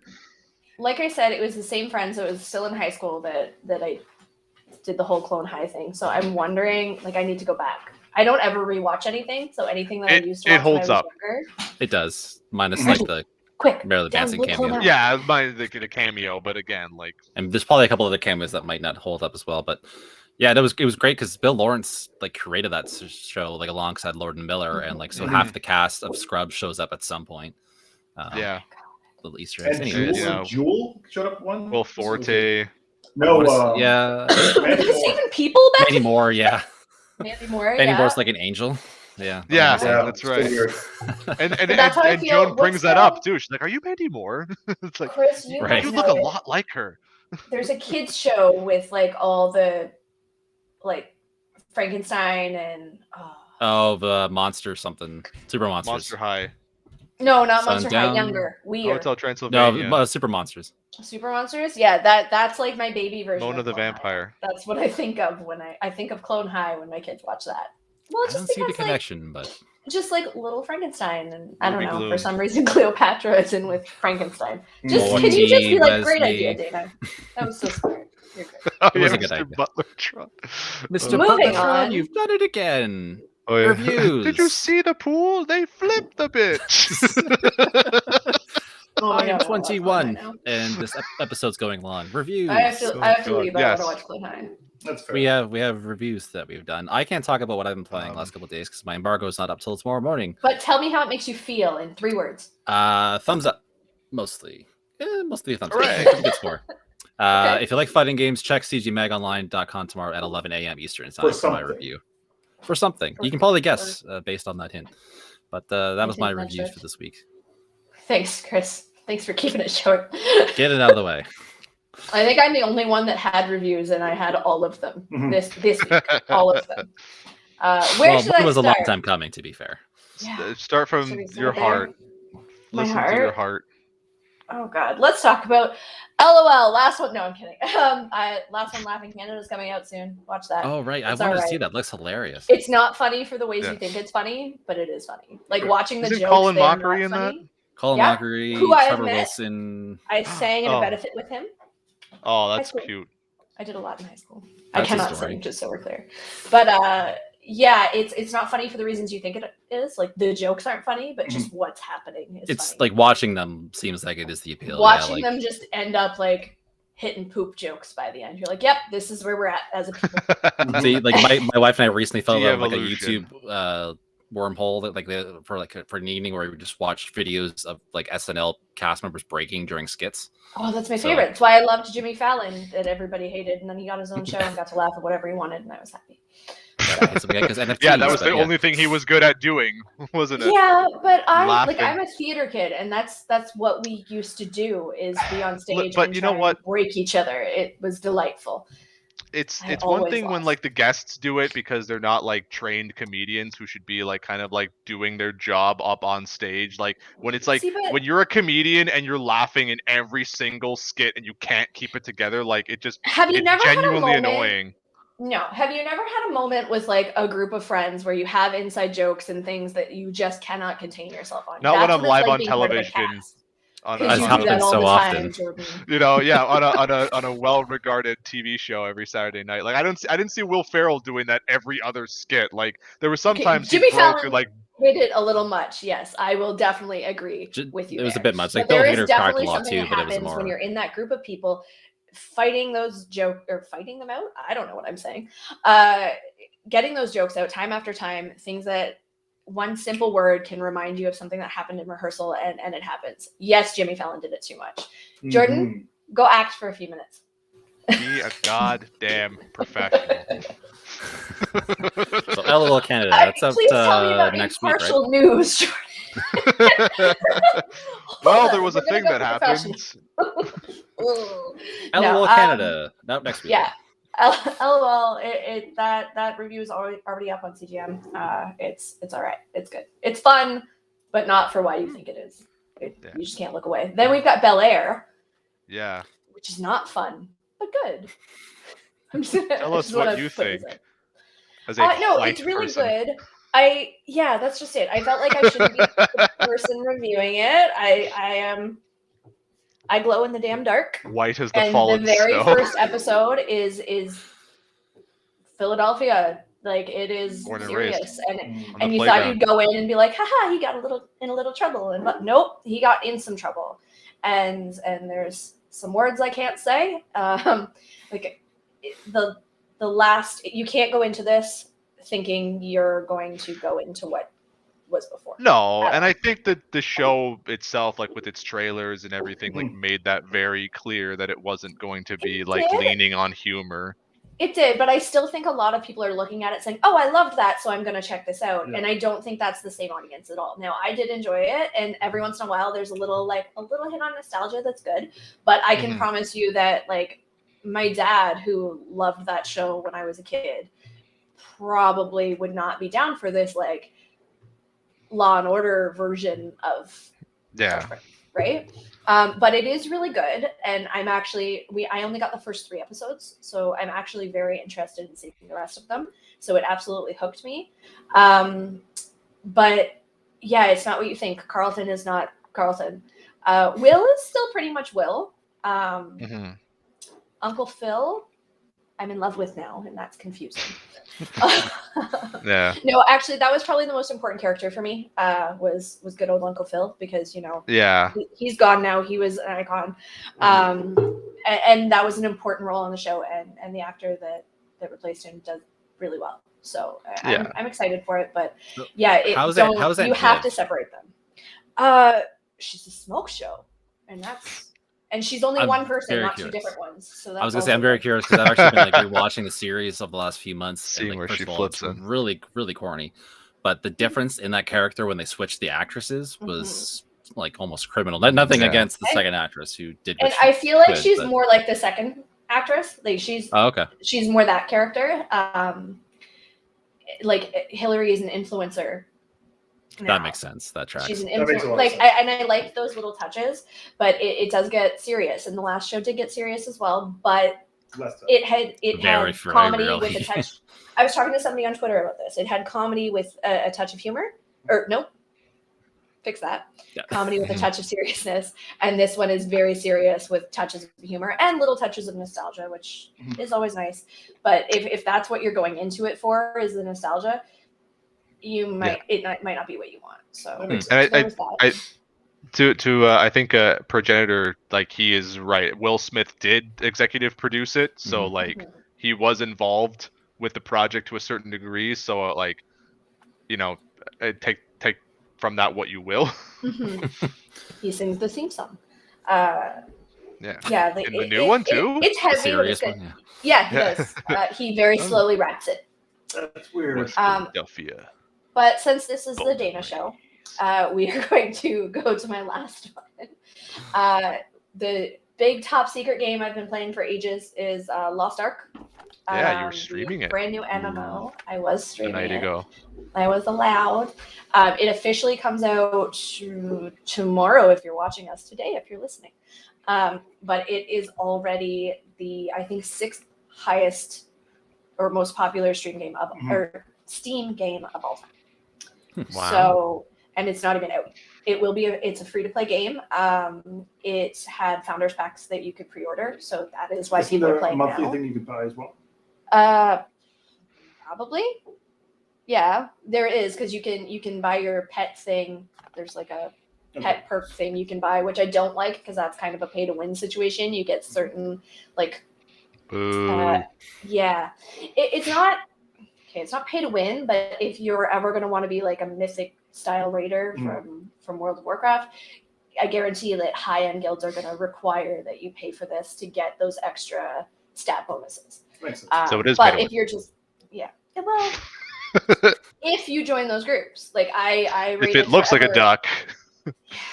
Yeah, if you're going to be a hardcore raider, then you'd probably have to pay. Because even though those things may not completely change the game, they can help. Like, I won't need that. So just to chime in, currently on the Steam charts, it is 3 of the top 10 games currently. That's super weird. And that's just the founders packs. So those founders packs aren't even the game. They're just, you get some skins, you get some cool loot, and you get to play the game. I think it was 3 days in advance. Nice. Which is why I got to stream it the other day. The videos, I believe, are still on our Twitch and will be on our YouTube in the coming days. But it's a beautiful game. Like, it's stunning. You guys watched? What did you think? I was actually quite impressed with the graphics when I. It was pretty cool. And I also kind of thought it was just like another generic MMO, but I didn't expect the whole Diablo vibe it had going. So yeah, it definitely has a kind of a looter. Yeah, it's very different from any MMOs I've played. Maybe a little bit similar to Solo. It's been out. Andy over here, he also thinks it looks nice. It's been out in the East for 3 years, I think. It might be 4. So it was like, again, a huge dive coming into this game because it wasn't just the beginning of a game. It was years of a game. So there's like 1,200 menus. Do not boost yourself. Please level and take your time. I'm avoiding sailing like the plague. I hate it, but that's a me thing.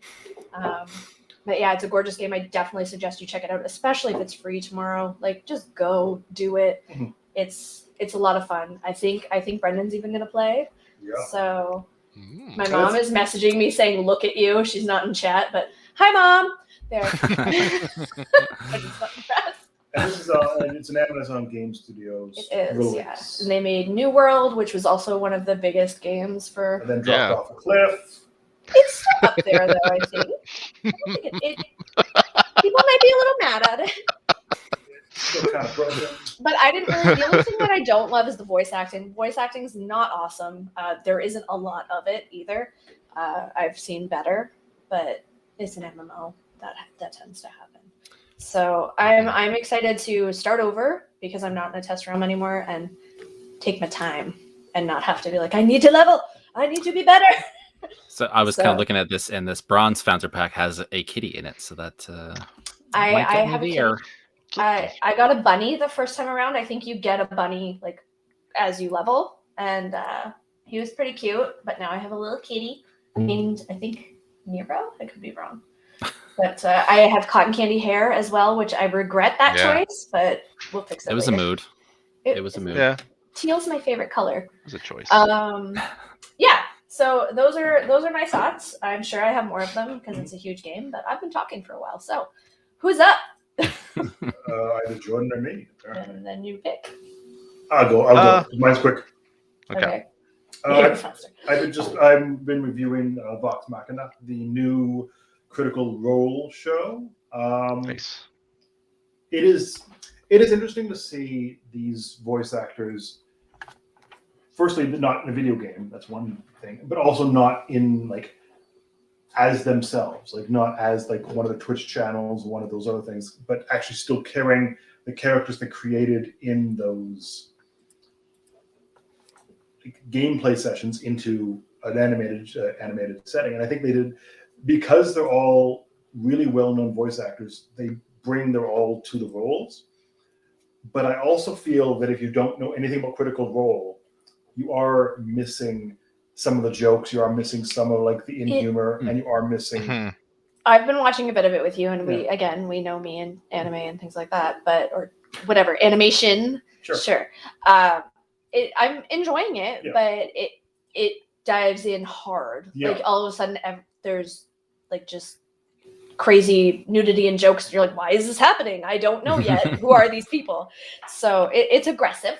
And I feel that if you don't know the characters, the tone is all over the place. But I guess if you have watched Critical Role up to this point, it all makes sense.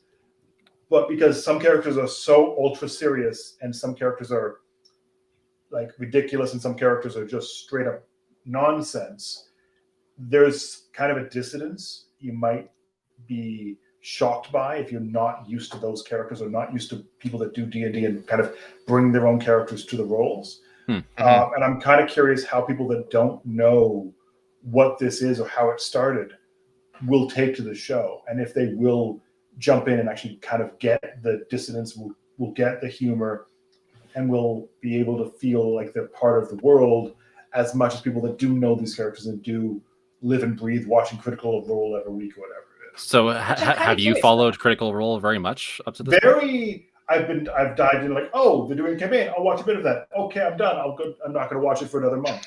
But I know I've always like, religiously watch it. I was really interested in it because like I love half the cast, but like it's so hard to delve into it. Like the sessions are really long, and like the very first episodes of the podcast or the streams were like in medias res, like they were picking up where they'd been playing. So like there's a whole background thing you're missing out on. So I've been waiting and trying different things to get into the series. So I was looking forward to this, but I'll have to check it out and see how they do kind of do the medium res thing in this as well, where like they're all together. They know their backstories. You just have to kind of accept that they know their backstories and they're kind of doing their thing. And you'll touch on it a bit as you go by. Like, you know how little I know, right? But I kind of get what's going on. But like I said, it happens really fast. And you're like, that's who that person is. Okay. They are this kind of person. They do some like, oh, we've known each other for years, but let's hear your backstory now. And it does kind of do that weird, like, remind me who you are. And by the way, here are my balls from behind. That also happens. So, like, it's aggressive. Like I said. Yeah. See, like, Chris is like, I wasn't prepared for that. That's an epithet right there. There's a tombstone.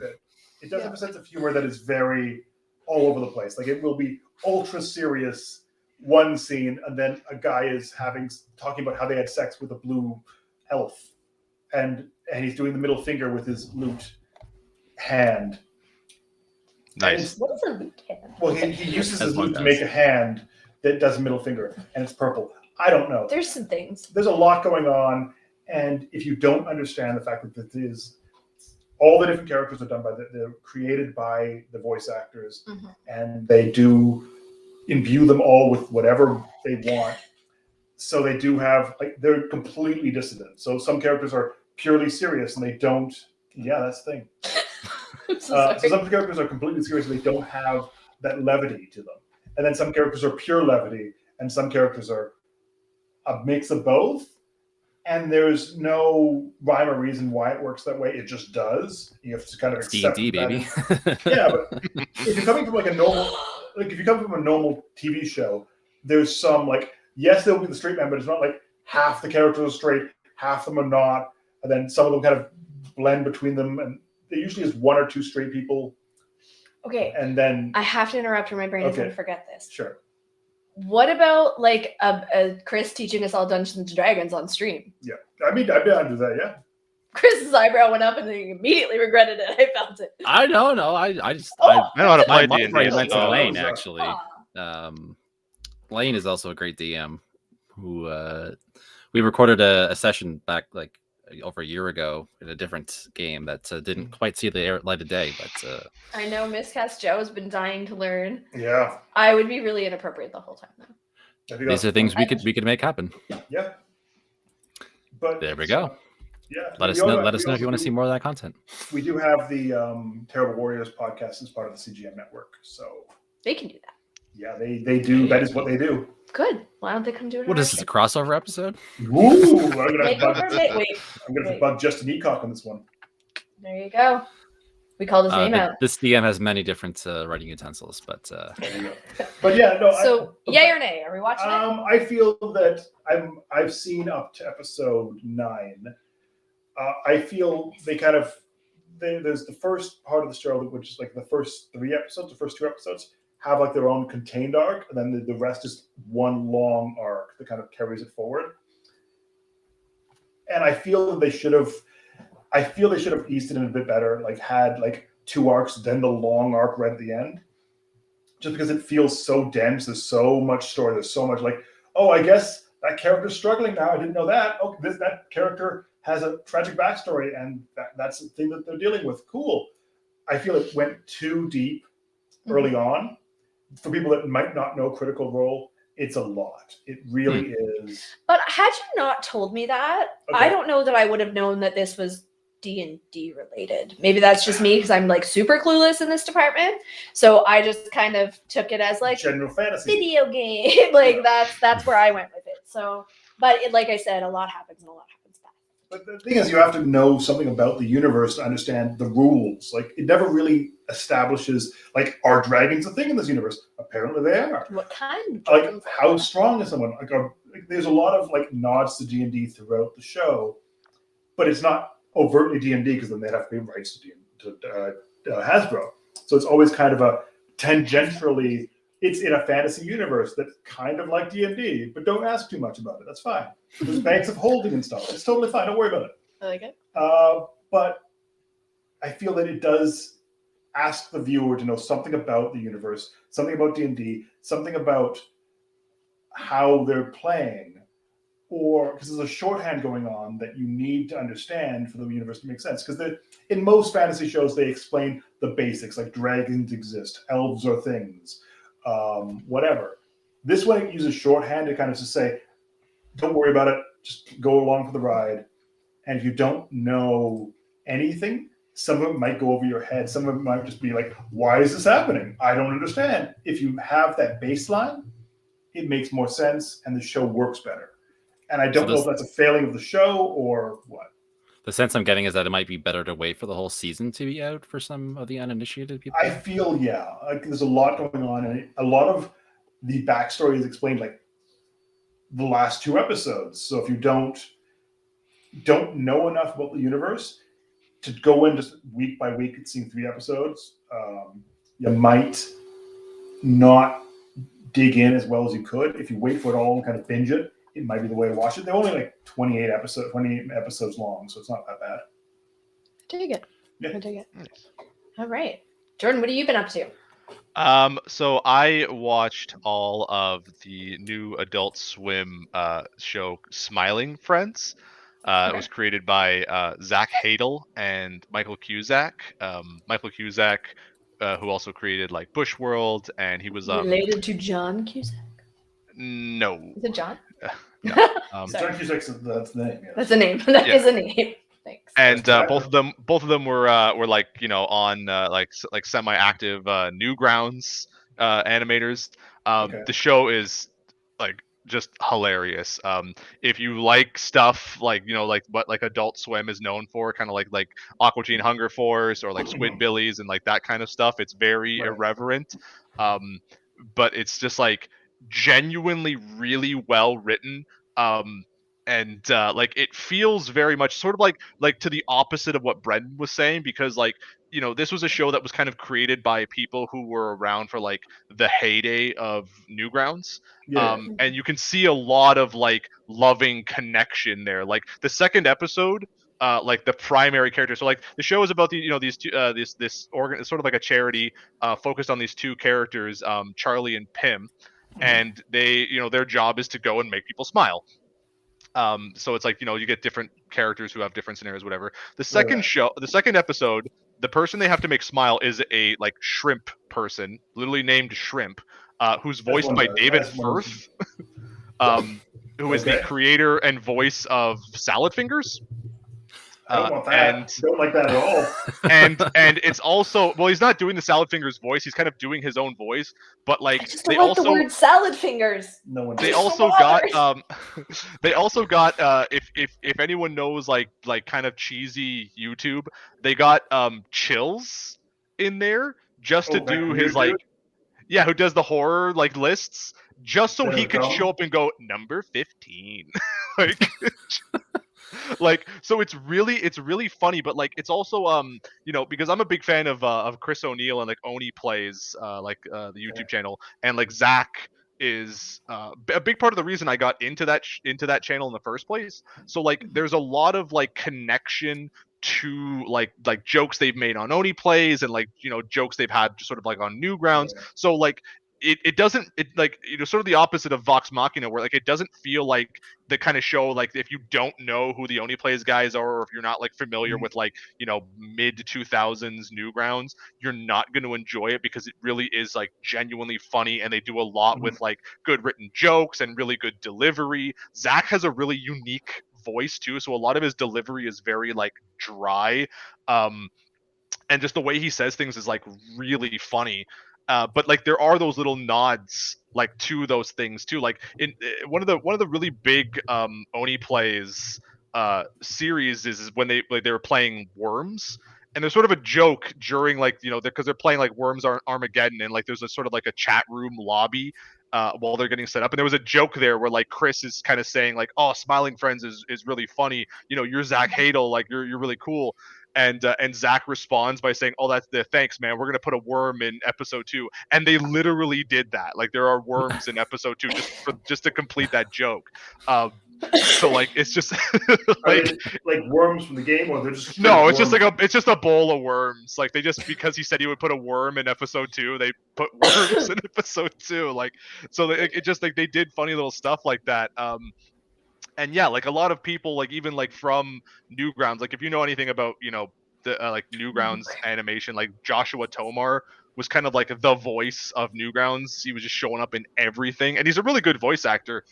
He's done a lot of like mainstream stuff too. Like he shows up there too, like just guys who like have been in that circle and friends. I think even Tom Fulp, the creator of Newgrounds, showed up in episode 1, like the pilot episode. So and, I'm seeing here that you're missing the biggest cameo, Gilbert Gottfried as God. Yep, Gilbert Gottfried showed up as God, and I just lost it. Yeah, that sounds. Is anybody else God? Like that is it. Oh yeah. Hello. No, it's so funny. And yeah, that episode 2 is just so great. So like it's just I cannot recommend it highly enough. There's a really good bit that they do where like one of the episodes they come into opposition with the frowning friends who like move in across the street, and they just go around like pissing people off. And at one point they're trying to convince this guy to be like happy by like, because he's saying, oh, I like balloons. He's like, okay, you could be like a balloon salesman. There you go. And the guys show up and they're like, he's kind of like, did you know that like the world's helium supply is slowly running out and will be gone in 30 to 50 years? God. And like after they leave, it's kind of like he's just on his phone. He's just like Pim is sort of like, I don't know if they're gonna like let up. Like I don't think this is okay. And Charlie as Zach is just like, dude, I just looked at that thing he said. Like that's true. That's 100%. Like everything he said is true. It's all gonna be gone. Like, and it just like cuts to commercial. Like it's so fucking amazing. So it's on Hulu Plus now. They were running it on Adult Swim at a very weird time. It was like Sunday at midnight, so it was like kind of hard to catch. But isn't everything on Adult Swim at a weird time though? Really, more or less, yeah. It's the weird time channel. They can only have 7 shows at a time, one a night, midnight. But they did just get renewed for a second season, so I'm really like as someone who's like really big fans of those guys and who has like actually like been like aware of them and kind of like semi following like just like their animation stuff from way back in the day when I was on Newgrounds. Like it is genuinely very cool to see them like finally sort of like kind of like achieving like hitting that mainstream status, and because they are really genuinely talented, funny guys, and I would highly recommend digging it up if you have Hulu Plus or whatever. Like watch it. It's really, and it's an easy watch too. It's like 10 episodes, 10 minutes a piece. Like really snappy. Like it's fantastic. This is a Stack TV in Canada as well. If that's something. Is it on Stacked? I thought I just saw that. That's the thing. Apparently. Here's what I see. Yeah. Okay, so watch those shows that you guys talked about. Yes, absolutely. The ones I talked about, great. But when we leave here, I'm gonna go watch Evil Dead and Clone High. Okay. That's what I got from this. Definitely watch Clone High first, and then watch anything That's else. fine. Yes, that's fine. But no, that's good. And play on Newgrounds while I'm doing it, because now I miss Is it. that still around? Yeah, you can still go to Newgrounds. Oh yeah, Newgrounds is still going strong. Yeah, no, Newgrounds it's the one with End of the World, because that was also a part of my high school. it was Flash. So does it still work? it was. I was really curious to see how they would transition from it, but it seemed like it didn't affect them that much. And I know a lot of animators who said that like even like back then working in Flash was kind of a nightmare, so it going away wasn't like the worst thing. They were celebrating. But it's still the literal end of the world for them, but it wasn't. It's still a genuine like hub for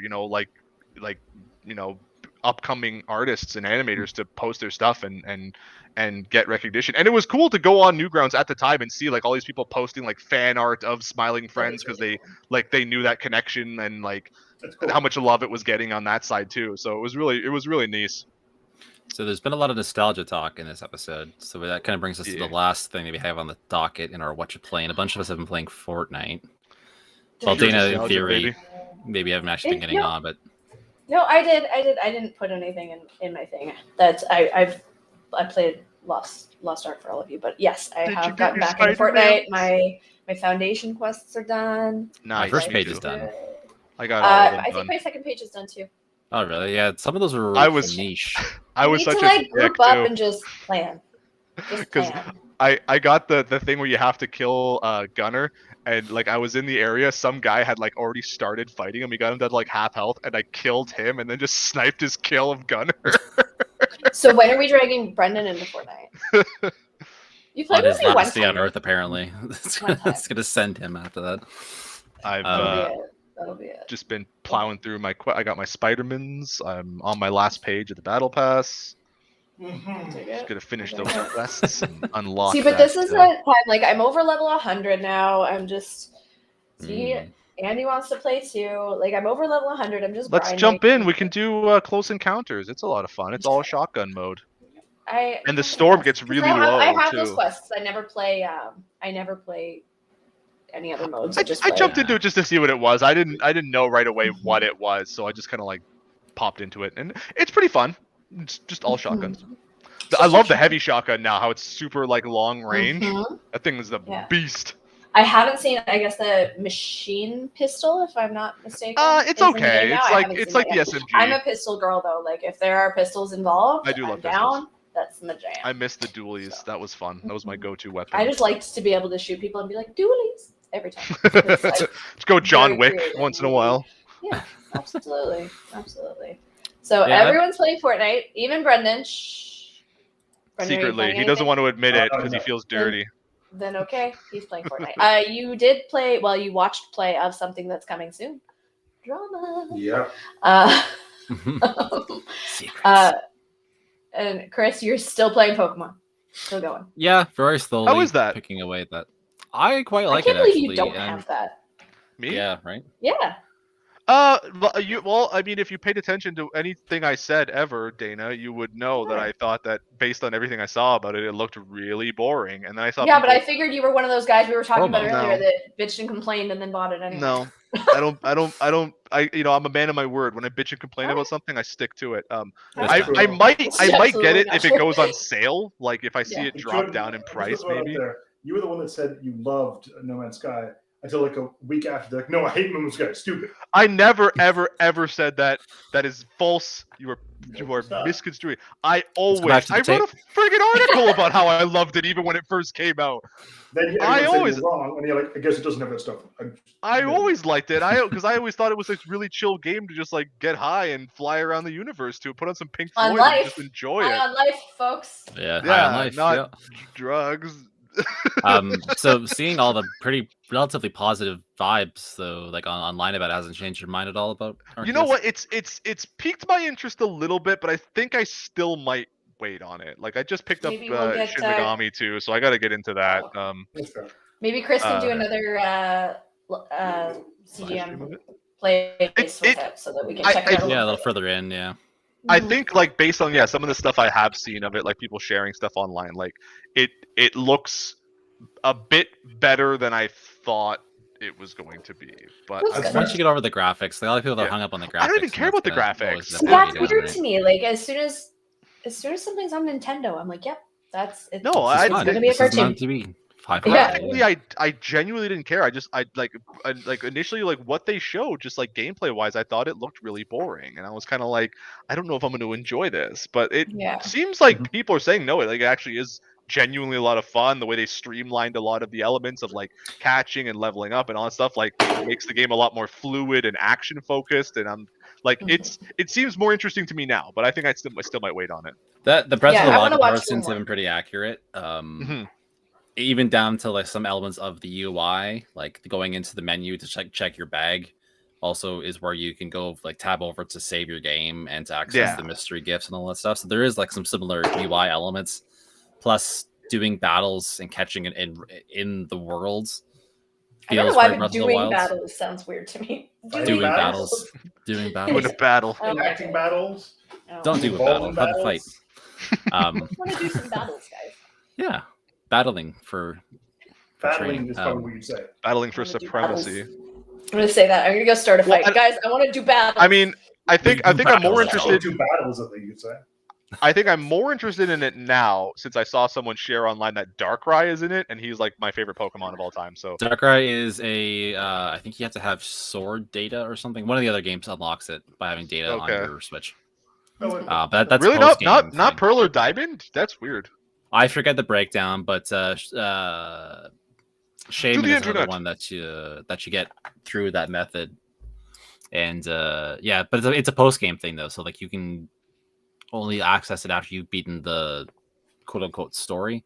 That being said, I have also heard that the true ending of the game doesn't come in until you've completed the Pokédex properly. Hey, Chris, you want to mail me and lend me your copy of Shining Pearl / Diamond so I can get Darkrai, please? Nope. Just to get that data, and I'll send it right back to you. Absolutely nope. Not. Be a microplay or a jumbo video or. I don't. Where am I going to find any of those in this day and age? I know where to find them around me. Just find someone who owns the game near you and pop it in your Switch for 5 minutes. That's all it takes. That's all I want. I'll mail it right back. Come on. Mailing in this postal economy? You know how long it takes me to get stuff from the office? Just go to EB and be like, "Excuse me, sir, can I please just pop this in my Switch for 5 seconds?" Canada Post is the slowest thing in this direction. I don't know why. Slow. But weird is it will get almost all the way there. Like it'll get to a post that says like a block away from your house. Like 4 more days. Like how? Can I walk there and get it? Like, can I meet your guy in like Barrie? Can I just come, guys? Is that fine? Can I just come get it? It just sits there for days. It's For sure. Thank you for your service, Canada Post, but it's not that far. It's not that far. Yeah. Anyways, that's our weird postal service tangent. It's fine. Which means we're never going to get I think that's about it for this week. Yeah. I mean, you're listening to more tangents of weird services industries we deal with. Hey, Wilson has a No. great idea actually in chat for you there, Jordan. What? Sorry, I was. Go to a used game store, say you want to make sure the game works, then give it back, say you're not interested. Is that doable? Can I do that? As long as you have a save. Once. You could do No, it but I once. mean, like, you think they're gonna let me do that? They're gonna probably be like, Like, sorry, like, games How does that? Like, you put it in a system, like, I just want to make sure it turns on and stuff, because games can be weird. Yeah, but I would have to boot the game up and play it to get the No, save. you have to, like, have a save file, right? Yeah, I'd have to create. All you need is a save file, and it takes like Yeah. 5 minutes to be able to save in those games. Yeah. So you just want to say, I want to make sure it actually works, because I've had some bad experiences with Switch games. You can probably do that once. You couldn't keep going in there like, I want to try it again. Can I try that again? Well, no, I mean, just you needs will to get your the face save on the character, wall. right? I feel like you could do that. It's like, I thought this was a different game. I got it wrong. It booted up. I'm like, nah, that's not the one I was looking for. I don't know, Brent. I got a just go beard. find a They're not kid gonna to do it trust for me on that. They're gonna think I'm I an mean, idiot. What if they're watching They're us now, smarter guys? than that. You shave, you'll look like a cue ball, you'll be good. Why we gotta do this? Calm down, people. that's gonna do it for us this week. We're If at you'd like to our read more on most of these topics, not how to defraud your local used game store, you can find full coverage at cgmagonline.com. Be sure to follow CG Magazine on all the socials to see Jordan's face on the wall of his local game store when he tries that. Just search CG Mag and you'll find us. And if you have any questions or comments, please send them to podcast@cgmagonline.com and we can address them on the air on our next episode. Jordan, where can people find you? You can find me on Twitter, Instagram, and TikTok at Ninja Jordan. Ninja X Harder Jordan. than it looks, eh? Oops, It is. that's a big old bowl. And you can find me on YouTube at Ninja Jordan Reviews. Hey. Cool. Dana, do I need to call you about? Yeah, we Dana, can come just on, hop get along. on the ball. What's happening? Hi, I'm Dana. You can find me at the Dana Eileen. We're not going to talk about anything anyone's yelling at me for. It's written. Wait, right there. Oh, I can't go any Smash the further. wall. There's a wall. Put a hole in the wall. This, kind of there. Smash There. through. That's how you spell it, so I don't have to spell it anymore. That's Twitter, Instagram. But what about Twitch, our there's podcast no listeners? What? They won't be able to What see about our the screen. podcast listeners? What are we talking about? Oh, crap. At the Dana Eileen. Go to CGM. All the reviews on the front page are mine right now because it was a busy week. You'll find my name. How about you? BFry26 on everything. Okay. I'm easy. And it's there. Oop, there it is. I don't have a wall in the way. Wow. I'm really I cannot get this podcast versus Chris. And you can find me at Hugathy. I win the race. Crushed it. I hate you. Crushed I it. win. I practiced He's been before. practicing the whole time he's been doing this. Like, which way? And you can also find me here on Twitch at Guild 2 Tabs, streaming on Mondays and Wednesdays. Nice. And yeah, follow the channel if you haven't already, and we'll be streaming more random game stuff as we do reviews and all that stuff. So yeah, mash that follow button. We said affiliate, so go us. Smash the Follow, like, sub. Like the follow Send button things. and hit the bell and Hit the bell and ring the bell. Like all the bell things. and- Just Is there a bell on social Twitch? media I don't know. services. I don't There think is so. Oh, is there's there? something. There's Yeah, something. there's a bell. I think. There's notification bell. Sure. So yeah, hit Ding. smash Who the like even and knows? smash the bell and subscribe and Happening. buy the Smash right merch. through your monitor and give us a like. And Miss Castro, you let me use progenitor as I see fit, okay? He is the bot. Weird. Anyways, thanks for watching and listening, and we'll catch you next time. Bye. Peace.